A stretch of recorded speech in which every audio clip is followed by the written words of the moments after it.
We're a couple of minutes away from having our special guest here, but I wanted to introduce myself. I'm Rich Schaefer, the chairman of the Suffolk County Democratic Committee. And I want to thank you all for coming out here today to join with us to make Brian Foley the next state senator from the 3rd Senatorial District. But let's take care of some business first. Let's say a great big thank you to Reverend Pearson and the members of the Hope Missionary Church from Central Islip for getting us started here this afternoon. I'm going to ask if all of the candidates who are in the room could come forward up on the stage with us now. I know we have Liz Bloom, who's running for the 8th Assembly District from the town of Islip. Give her a round of applause. We've also got Carol Gordon, who's running for the 8th Senatorial District from the towns of Babylon and Nassau County. And this is a guy I'm real excited about. We're going to elect the first African-American district court judge from the town of Islip in Will Ford.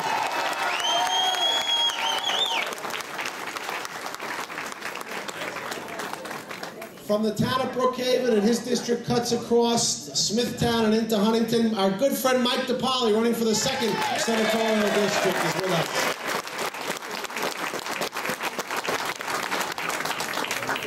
I also want to ask you to help me thank some very special people who are here with us today. The support that they've given to the Foley campaign has been tremendous. You see this great TV commercial running on air, and they provided people power out on the streets for us. SCIU 32 BJ members are here today. Give them a round of applause. Members from UFCW Local 1500, give them a round of applause. The hotel workers unite here. Give them a round of applause for their hard work. Also, Lisa Tyson and members of the Long Island Progressive Coalition. They've been fabulous. Thank you very much. We want to say thank you to Dawn Turry and Billy Moss, Angela German, Yashi Dotson Davis, and Marvin Smith. Give them a round of applause.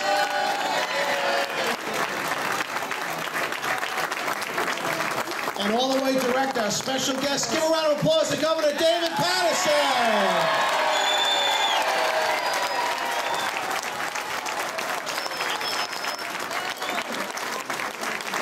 We're also fortunate to be joined by some state senators who Brian is going to be proud to sit with come January 1st. Senator Eric Schneiderman, Senator Tom Duane. Give a round of applause.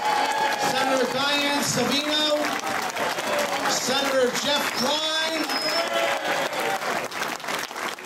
And I'm going to bring up right now for a couple of words, because we're in his district. All of you hit the streets earlier this summer when we re-elected Assemblymember Phil Ramos from this district. I want to bring up Phil to say hello.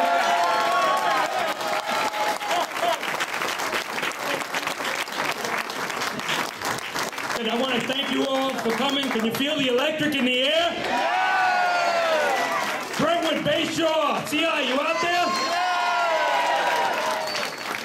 This is a place that elected officials years ago didn't even know existed. In the past several years, we've had Hillary Clinton, Schumer, Governor Paterson, Governor Spitzer. We are on the map finally. This community is on its feet. The last election, the primary we had a month ago, we had the highest participation, voter participation of any election on Long Island. That happened here in Brentwood.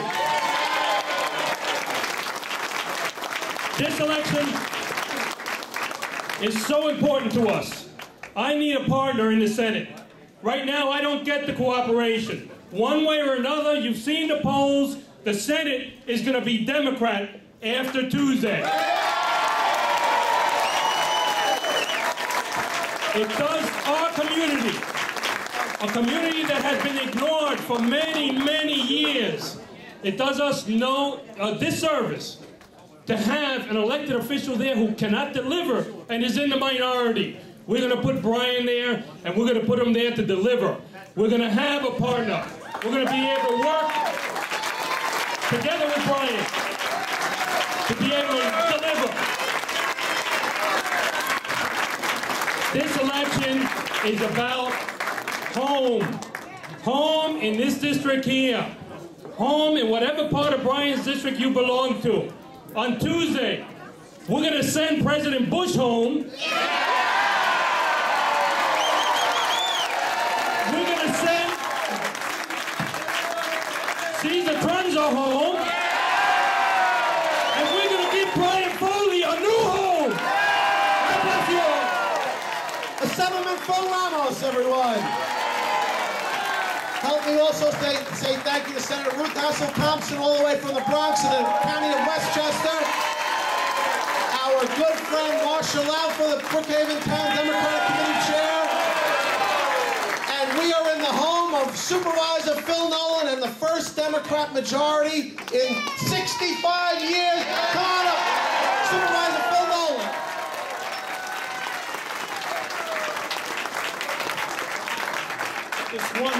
Just two things I want to say. First of all, I want you all to try to work on Phil Ramos's enthusiasm. He really needs a little help on that. There's 2 days to Election Day. This thing is not over. I don't care what anybody says about any polls. They still pull all the levers on Tuesday. Let's bring it home. This is history. 105 years since the Democrat represented the Senate from Long Island. Brian Foley's the guy, and that's what's going to happen. Let's go get him. Let's go get him. Supervisor Phil Nolan. He's also on the ballot this Tuesday. He's been doing a great job for us from the 2nd Congressional District. Our good friend, Congressman Steve Israel. Thank you all very much. Are you ready for change? Are you ready for change? Are you ready for change? We have some change. We not only have a governor, we have a great governor. Let's hear it for our governor, David Patterson. I'm just going to we not only have a great supervisor of the town of Brookhaven, we're going to have a great Democratic Senator, Brian Foley. Now, I just want to make 2 points. I want to make 2 points. First point, 2 weeks ago, today, I was in Afghanistan, visiting with the members of the Fighting 69th, the 69th Infantry Regiment, New York Guard and Reservists, who work for the governor of our state. And I know that we support them and salute them, and we honor the work that they're doing for us in Afghanistan. Don't we? Don't we honor them? And here's my second point. Here's my second point. It'll be 30 seconds, but I got to tell you a story about why we're here. Don't take what you do for granted. Don't take what you're doing here today for granted. Let me tell you why it's so important. On my walls in the Capitol, I have 2 of the most important things that I could hang there. It's the original immigration certificates of 2 of my grandparents, Myron Kuznitsky and Ray Volovitz. And they came here from Russia early in the 20th century, and they both passed on many years ago. But their pictures are on those certificates. And when I look at their pictures, I see eyes filled with oppression and fear and dread and poverty. My grandmother saw her father murdered by Russian police, Russian Cossacks. A horrific discrimination and persecution, but I also see eyes wide open to the promise and the opportunity of the country that they came to. Now, my grandparents never could have thought that their pictures would be hanging in the United States Capitol. Put there by a grandson who was a congressman, who would come on a Sunday with the governor of the state of New York, and senators from throughout our state. They never would have thought that that would happen, but they had to believe. They had to believe that if it could happen anywhere, it could only happen in this country. Now, they crossed an ocean, started with nothing, rebuilt a family, kissed their families goodbye. They're not asking you to do those things. They're asking you to do one thing for the next 48 hours. Work a little harder for Brian Foley. Make some more phone calls, knock on some more doors, put up some more lawn signs, do it for our parents, our grandparents, and all the things that make America great. Thank you. On to victory.